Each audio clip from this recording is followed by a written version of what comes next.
Bismillahirrahmanirrahim. Dear students, Assalamu alaikum. I am Dr. Mawasam, founder and CEO of TopGrade.UK. आज की ये video मैं खास तौर पे उन स्टूडेंट्स के लिए बना रहा हूँ जिन्होंने 2025 में एप्लीकेट में क्लियर होना है और वो सिलेबस के चेंज होने की वजह से परेशान है। So ये लेटली अपडेट दी है yesterday नाइट पीएमडीसी ने अपना सिलेबस वाइज सिलेबस एप्लीकेट कर दिया है 2025 का। उसके हवाले से काफी सारे स्टूडेंट्स बहुत परेशान हैं कि क्या करना है, कैसे करना है, इसमें क्या ऐड हुआ, क्या माइनस हुआ, चेंज क्या है, हमारे लिए मेन टेकअवेज कौन से हैं, हमने अपनी तैयारी को लेकर चलना कैसे है इस वाइज सिलेबस के साथ एंड सो ऑन। सो इस कॉन्टेक्स्ट में मैं ये वीडियो बना रहा हूँ और सबसे पहली बात जो मैं कहना चाहता हूँ वो ये है कि आपने तसल्ली रखनी है। सिलेबस चेंज आपके लिए नई चीज होगी, हमारे लिए नई चीज बिल्कुल भी नहीं है। इस लेटर में हमने अपना स्ट्रक्चरल आर्किटेक्चर ऐसा बनाया हुआ है कि सिलेबस चेंज के साथ हम बड़े ही क्विक वे में सारे के सारा अपना जो एकेडमिक कंटेंट है वेदर दे वीडियो लेक्चर्स और वीडियो नोट्स क्वेश्चन में हम बहुत जल्दी उसको अपडेट कर देते हैं। बल्कि ये याद है कि इस साल में 4 दफा सिलेबस रिवाइज हुआ था एमडीकेट का, और जब सिलेबस रिवाइज होता था तो चंद घंटे के बाद ही हम नए सिलेबस के साथ नया कोर्स लाइव करते हैं। तो स्टूडेंट भी बड़े अमेज थे कि ये पता नहीं कैसे करते हैं। somehow we have got system, we have got team to do this. So मैं खासतौर पे ये वीडियो टॉप से बना रहा हूँ तो आप लोगों को बिल्कुल भी परेशान नहीं होना। इंशाल्लाह ज़्यादा से ज़्यादा कल तक आपको बिल्कुल जो अपडेटेड सिलेबस के अकॉर्डिंगली लेटेस्ट रिवाइज 2025 के सिलेबस के अकॉर्डिंगली वीडियो लेक्चर भी सारे आपके को मिल जाएंगे, इवन स्लाइड में क्वेश्चन बैंक भी मिल जाएगा। और ना सिर्फ इतना बल्कि आपने ऑलरेडी जो काम कर लिया हुआ है उसकी जो स्टैट्स हैं वो भी हम प्रोटेक्ट कर देंगे अकॉर्डिंग टू न्यू सिलेबस, कि आपके जो स्टैट्स तक आपके नए सिलेबस से अकॉर्डिंगली एडजस्ट हो जाएंगे। सो आपने फेथ रखना है, हम इंशाल्लाह हर तरह से आपके साथ हैं और पहले से भी बेहतर तैयारी आपने हम करवा देंगे। सो इस बात के बाद मैं जो सेकंड इसमें ऐड करना चाह रहा हूँ वो ये है कि मैं आपको सिलेबस के बारे में कुछ मेन बातें बता देता हूँ इन डिटेल। इंशाल्लाह कल हम सेशन करेंगे, लाइव सेशन में हम डिस्कस भी कर लेंगे, उसमें आपके सामने कंपैरिजन डायरेक्ट रख दूंगा कि ओल्ड सिलेबस में क्या था, क्या रिमूव हुआ और क्या नए सिलेबस में उन्होंने ऐड किया। सो मैं आपको एग्जैक्ट क्लैरिटी दे दूंगा और उसके अकॉर्डिंगली जो स्केड्यूल आपका होगा उसको हमें कैसे लेकर चलना है, टॉप ग्रेड ने नया स्केड्यूल कैसे बनाया है, वो सारी चीजें मैं आप तक इंशाल्लाह कल लाइव सेशन में पहुंचाऊंगा। सो आज की इस वीडियो के अंदर जस्ट मैं जो हमारा एमडीकेट की सिलेबस है उसकी मेन चेंजेस है उसके बारे में थोड़ी सी बात कर देता हूँ। इससे जो बिगेस्ट चेंज आया है वो आया है वेटेज के पॉइंट ऑफ व्यू से। अब बायोलॉजी की वेटेज है वो एक तरफ और बाकी 4 सब्जेक्ट्स की वेटेज एक तरफ, तो जस्ट 45% आप कह लें 45% के क्वेश्चंस आने हैं, यानी 81 क्वेश्चंस सिर्फ बायोलॉजी में से आने हैं। राइट, सो बायोलॉजी की वेटेज उन्होंने खासी बढ़ा दी है। उसके बाद 45 क्वेश्चंस केमिस्ट्री से, 36 एमसीक्यूज आएंगे फिजिक्स से और 9 एमसीक्यूज आएंगे each from English and logical reasoning. So जो वेटेज है ये रिमार्केबली चेंज हुई है।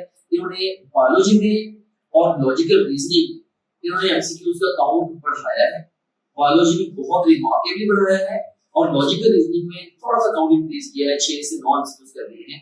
जबकि बाकी जो 3 सब्जेक्ट्स हैं जिसमें केमिस्ट्री, फिजिक्स एंड इंग्लिश, इन तीनों में इन्होंने एमसीक्यूज का काउंट कम किया है। ऑफ कोर्स इस काउंट को कम करके ऐड कर दिए questions in biology and English. So अब यहाँ पे जो मेन टेकअवे है वो ये है कि अब आपका जो पेपर का मेजर हिस्सा बायोलॉजी आना का बायो को और ज्यादा एक्स्ट्रा ऑर्डिनरी तरीके से प्रिपेयर करना पड़ेगा, आपको और भी ज्यादा इसको तवज्जो देनी पड़ेगी। और इससे ये मतलब हरगिज नहीं है कि आपने फिजिक्स केमिस्ट्री के ऊपर तवज्जो कम दे दी, क्योंकि मेरिट बनाने के लिए आपको हर सब्जेक्ट में स्कोर करना पड़ेगा। आपको 95% प्लस स्कोर को एम करना है, तैयारी आपको बाकी सब्जेक्ट्स की नहीं करनी पड़ेगी, लेकिन ऑफ कोर्स अब बायोलॉजी जो है कि आपकी टॉप प्रायोरिटी ले जाएगी। ऑलराइट, और दूसरे नंबर पे अहम बात ये भी है कि उन्होंने ये भी बताया है कि नेगेटिव मार्किंग इस बार टेस्ट में नहीं होगी।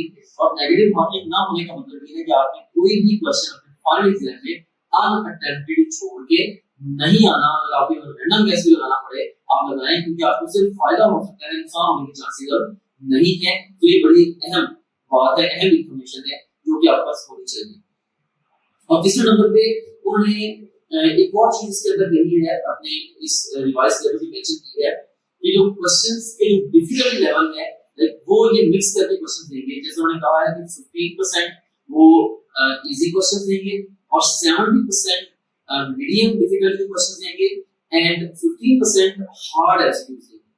तो यहाँ पे मुझे क्या बता रहा हूँ कि डॉग ग्रेड में ऑलरेडी जो एमसीक्यूज है वो 3 कैटेगरीज के अंदर डिवाइडेड है और वो डिवाइडेड इस तरह से नहीं है कि हमने अपनी मर्जी से मुझे क्वेश्चन मुश्किल लगा तो मैंने उसको हार्ड में डाल दिया। नो, रियल टाइम अब लाखों की तादाद में स्टूडेंट्स ने एमसीक्यूज को अटेम्प्ट किया है और फर्स्ट टाइम जो स्टूडेंट्स अटेम्प्ट करते हैं हमने वहां पे एल्गोरिथम्स लगाए हुए हैं, वो हमारा सिस्टम स्टूडेंट्स की फर्स्ट अटेम्प्ट की बेसिस पे उनको इजी मीडियम या हार्ड के अंदर कैटेगराइज करता है, राइट। सो हमने ऑलरेडी ये काम कवर किया है। तो इजी क्वेश्चन भी है हमारे पूल के अंदर और आप हमारे जो क्वेश्चन बैंक है उसके अंदर क्रिएट कस्टम टेस्ट मॉड्यूल में जाए, वहां पे जाके आप चाहे तो इजी का मॉडरेट या हार्ड क्वेश्चंस को एक किस्म के मिक्स एमसीक्यूज भी जनरेट कर सकते हैं। बल्कि अभी हम लॉजिक से थोड़ी सी और एडजस्टमेंट्स कर देंगे कि दिस कि हर रोड टेस्ट जो कि आप हमारे रोड मैप के थ्रू भी देंगे उसके अंदर इसी तनासुब से जिस तनासुब से सीएमडीसी के सिलेबस के अकॉर्डिंगली आपके पेपर में क्वेश्चंस आ रहे हैं 15% 70 और 15% इजी मीडियम हार्ड, तो इस तरह से इसी कॉम्बिनेशन के साथ हम आपके रूटीन टेस्ट लेना शुरू कर रहे हैं। तो उससे आपको रियल टाइम फीडबैक मिल जाएगा कि असल एग्जाम के पॉइंट ऑफ व्यू से आप कहां पे खड़े हैं, इसका काफी फायदा आपको हो जाएगा। और इसके अलावा फिर बच्चों का बहुत सारा क्वेश्चन है कि सिलेबस की जो चेंजेस है वो इसमें किस लेवल की है। इसमें बायोलॉजी के सिलेबस फ्रॉम एन ओवरव्यू अगर मैं देखूं तो हमने सिलेबस पहले से कम कर दिया, काफी सारी चीजें हमने सिलेबस से रिमूव की हैं। इन डेप्थ हम इंशाल्लाह कल डिस्कस करेंगे। कुछ छोटे-मोटे टॉपिक्स ऐड किए हैं, ये फ्रॉम एन ओवरव्यू जो सिलेबस है उसको उन्होंने कम कर दिया, कुछ एडिशंस की हैं। सिमिलरली फिजिक्स के अंदर उन्होंने कुछ कंटेंट ऐड किया है और केमिस्ट्री में भी कुछ कंटेंट उन्होंने ऐड किया है और इसके अलावा इंग्लिश में उन्होंने वोकैब को रिमूव किया है और कॉम्प्रिहेंशन को ऐड किया है, बाकी ग्रामर वैसे की वैसे है। और जो लॉजिकल रीजनिंग है उसमें वही पहले 6 लेवल के क्वेश्चंस आते थे, अभी यूनिक 6 लेवल के क्वेश्चंस भी आने हैं, जस्ट क्वेश्चन काउंट बढ़ा है, राइट। सो ये फ्रॉम एन ओवरव्यू सिलेबस की चेंजेस हैं।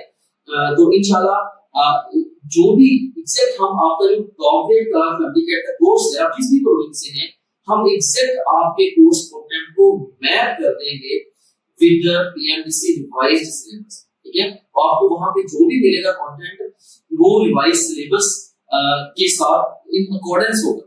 हाँ, कुछ चीजें मैंने जानबूझ के वहां पे एक्स्ट्रा रखी हैं, वो चीजें हैं जो कि उस सिलेबस में जो कंटेंट है उसको समझने के लिए जरूरी है, लेकिन उनके साथ नंबरिंग नहीं है। सो समहाउ हमने मोस्टली एग्जैक्ट जैसे सिलेबस में जो नंबरिंग है ना, हमने वही नंबरिंग आपके ऐप के अंदर भी करनी है। इंशाल्लाह कल तक आपको ये विजिबल हो जाएगी। So we are there, we are always there for you. हमने अल्हम्दुलिल्लाह हमेशा रैपिडली अडैप्ट किया है और अपने स्टूडेंट्स को हमने हर तरह से like we are actually a team, we really care for you, we really care for your preparation. तो इंशाल्लाह आपकी जबरदस्त तैयारी हम करवा देंगे। आपको बिल्कुल भी स्ट्रेस आउट नहीं होना कि सिलेबस चेंज हो गया, पता नहीं कॉपरेट कोर्स अपडेट करेगा या नहीं करेगा, हमें नए लेक्चर्स मिलेंगे या नहीं मिलेंगे। We are there, we will get everything done for you and absolutely no extra charges will demand from you, right. हम प्रॉपर तरीके से इंशाल्लाह रिवाइज सिलेबस भी कवर करेंगे आपका, और ये हम आपको कोई एहसान नहीं करेंगे, आप एंटाइटल्ड हैं ऑलरेडी इस चीज के लिए। हमने आपसे प्रॉमिस किया है और हम आपके साथ जो किया गया अपना वादा है उसको पूरा करेंगे। That's all for today. See you tomorrow on the live session.